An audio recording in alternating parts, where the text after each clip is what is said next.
Hello, my name is Darren Gendronat, and I'm currently a senior at Florida State University. I'm majoring in information technology and minoring in computer science. Today I'll be demonstrating on how to create a bootable USB drive with the Ubuntu Intrepid 8.10 operating system. This will give the ability for users to avoid using their CD-ROM drive. Well, let's get started. Here's the materials we're going to need.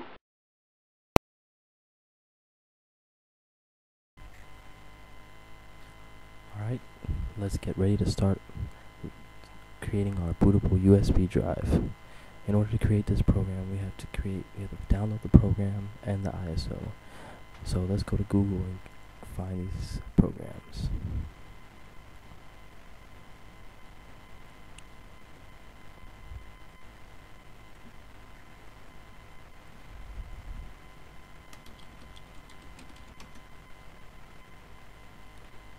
In Google, you'll be typing in Unity booting.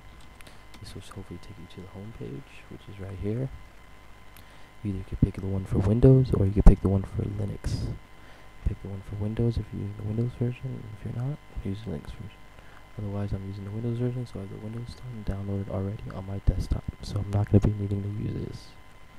So now, I'm going to check out Google again. We need to get the ISO for Ubuntu.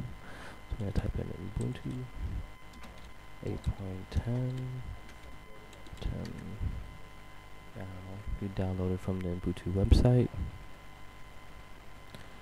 The ISO is free, so it's open source, so you can download it from any place, anytime. This is the Ubuntu site, so you can begin to download from here. Make sure you get the 8.10. There's 8.4, which is the older version. You get a 32-bit version for regular 32-bit PCs, and you get a 64-bit version for 64-bit PCs. I have the 32-bit downloaded on my desktop already, so that's the one we're going to use. Here's the program right here. So I'm going to start it, and this is the GUI right here. This is Unibooting. This is the program that was going to create your bootable USB. So now you can either select the distribution from right here, which is all Linux distributions, which is already embedded into the program, or on which we have the ISO already downloaded. So we're going to hit the disk image right here.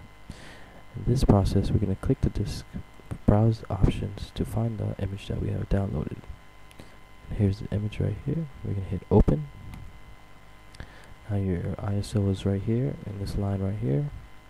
Now before you go on, you have to make sure the USB drive is selected that you would like to make the bootable USB drive on. To do this, you choose, and my drive right now is V. I'm going to hit the USB drive, and I'm going to hit OK to get started. This might take a few minutes, maybe 3 to 5 minutes, but it goes pretty fast. This process includes the auto run INF file that makes it bootable, just like a CD drive. Alright, the process continues after that 5-minute wait session.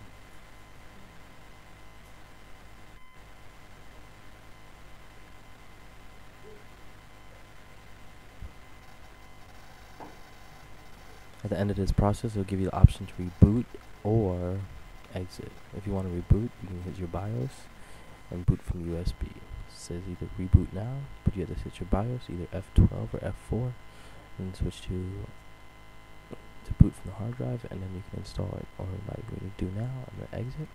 I'll show you the files on the USB drive right now. You can see this is the auto run.inf file that gives you the ability to auto run from the boot menu. Here's all your other files that will be installed when you install the ISO. Thank you for your time. Now that you have successfully created your bootable USB drive, you can now enjoy the freedom of open source. Thank you for watching the video.